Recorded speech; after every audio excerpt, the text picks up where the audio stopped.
तो पिछली क्लास में अपन ने हिंदी व्याकरण में क्या पढ़ा था?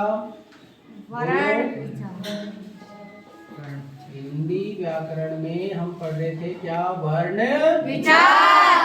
वर्ण विचार, वर्णों पर विचार करना है कि वर्ण क्या होते हैं।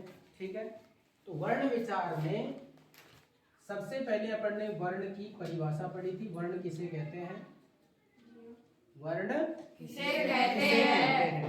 तो हिंदी वर्णमाला में जो हमारे अक्षर हैं शॉर्ट रूप में, जैसे अपन ने स्वर पढ़े, व्यंजन पढ़े, पहली क्लास से अपन पढ़ते आ रहे हैं ए अनार आ आम ईम ली, ये भी वर्ण है। और कैसे लेकर लास्ट तक हम जो ज्ञानी तक पढ़ते हैं वो भी क्या है? वर्ण। बात समझ में आ रही है?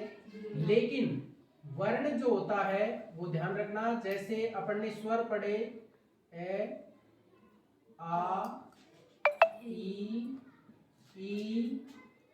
उ री ए आई ओ और औ। हाँ जी, देखो इधर एक बार उ और ये उ। देखो इनकी संख्या कितनी होती है? 11। कितनी होती है? 11। यानी वर्णों को दो भागों में बांटा गया है, एक तो क्या? स्वर और एक व्यंजन। बोलो, स्वर और व्यंजन। व्यंजन स्वरों की संख्या हाँ भाई, तो स्वरों की संख्या कितनी होती है? 11। स्वरों की संख्या 11 होती है, जिसमें देखो मैं गोले कर रहा हूं ना, ये एक, ये और एक ये जो स्वर है, मैंने जो गोले किए ना, ये जो गोले किए हैं ये स्वर कौन से स्वर कहलाते हैं? लघु स्वर। क्या कहलाते हैं? लघु स्वर। लघु स्वर। बात समझ में आई क्या? जी हाँ। उसके अलावा जो ये स्वर हैं इधर देखना, एक ये, एक ये, एक ये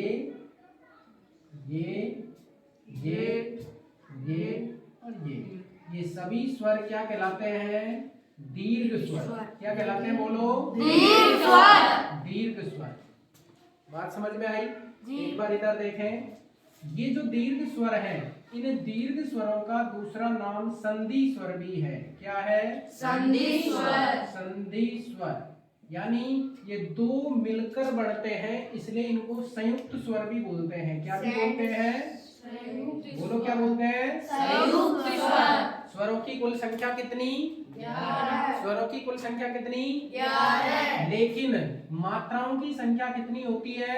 10। क्यों होती है? क्योंकि ये जो ए स्वर होता है इसकी कोई मात्रा नहीं होती। कोई मात्रा नहीं होती। लघु स्वरों की कुल संख्या कितनी है? 4। लघु स्वरों की कुल संख्या ए ई उ और री कितनी है? 4। जबकि दीर्घ स्वरों की संख्या कितनी है? 7। अगर इन दोनों को आपस में अपन जोड़ेंगे तो स्वरों की कुल संख्या कितनी हुई? 11। तो कुल स्वर कितने? 11। अगर आपसे पूछे संधि स्वर कितने हैं तो संधि स्वर कितने हैं? 7। दीर्घ स्वर पूछे तो कितने? 7। संयुक्त स्वर पूछे तो कितने? 7। अब ये दीर्घ स्वर जो है वो कैसे बढ़ते हैं, ध्यान से सुनिएगा। ए और ए मिलाकर क्या बना? आ। क्या बना? आ। और ई और ई मिलाकर क्या बना? बड़ी ई। ऊ और ऊ मिलाकर भी क्या बना? बड़ा ऊ। बड़ा ऊ। इसी तरह ए प्लस ई मिलाने से क्या बना? ए। क्या बना? ए ई ए। और इसी तरह ए में अगर इसको मिलाएंगे, इस ए को, तो क्या बनेगा? आई। और ए में अगर अपन ने मिलाया ऊ तो क्या बनेगा? ओ। क्या बनेगा? ओ। और अगर ए में फिर अपन ने मिलाया ओ तो क्या बनेगा? आऊ। क्या बनेगा? आऊ। काउंटिंग करें, 1 2 3 4 5 6 7। आपस में संधि करने के कारण ये स्वर बने हैं, इसलिए इन स्वरों को संधि स्वर कहते हैं। क्या कहते हैं? संधि स्वर। संधि स्वरों की संख्या कितनी? 7। कितनी है? 7। आज हम बात करते हैं किस पर? व्यंजन। व्यंजन किसे कहते हैं? स्वरों की पिछली क्लास में बात की थी कि वे वर्ण जिनका उच्चारण करते समय किसी अन्य वर्ण की सहायता नहीं लेनी पड़ती, नहीं लेनी पड़ती है। और हवा जो है हमारे अंदर की हवा वो एक बार में बाहर आ जाती है, किसी भी वायु तंत्र से टकराती नहीं है। वो क्या कहलाते हैं? स्वर। लेकिन व्यंजन वर्ण जो होंगे, इन व्यंजन वर्णों का जब उच्चारण करेंगे हम, क्या करेंगे?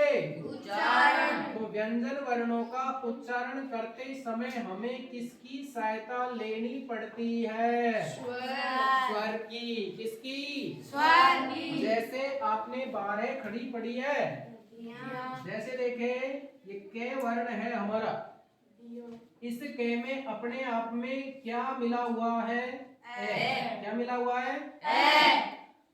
जैसे अपन लिखते हैं के, फिर आधा के और का, क्या बन गया ये? कक्का। कक्का। इसी तरह अपन लिखते हैं ले, फिर आधा टे और फिर टू, क्या बन गया? लट्टू। ये टे है जो कैसा है? आधा। और ये के है जो कैसा है? आधा। इस के को अपन इस तरह भी लिख सकते हैं। ये कक्का में के आधा है, लट्टू में टे आधा है। हलंत लगाने से जो तिरछी लाइन लगाई है अपने, इसके लगाने से ये इंगित होता है कि ये वर्ण कैसा है?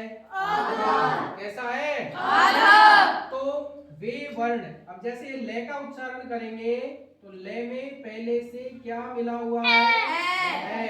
फिर देखो इसका टे, लेकिन टे में कोई वर्ण नहीं मिला है, तो टे अपने आप में आधा है। फिर दूसरा टे, लेकिन इस टे में क्या मिला है? टू।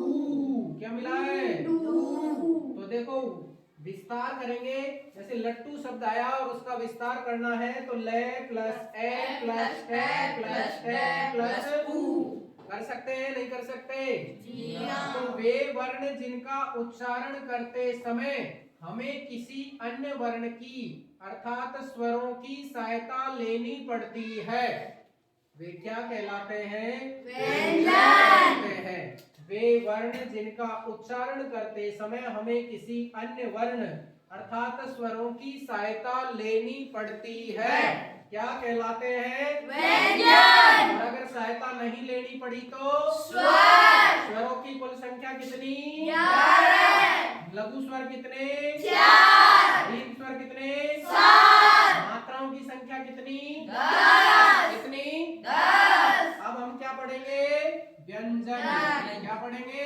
व्यंजन। व्यंजन बड़ा सिंपल है, व्यंजन को पढ़ना। थोड़ी सी और कर देता।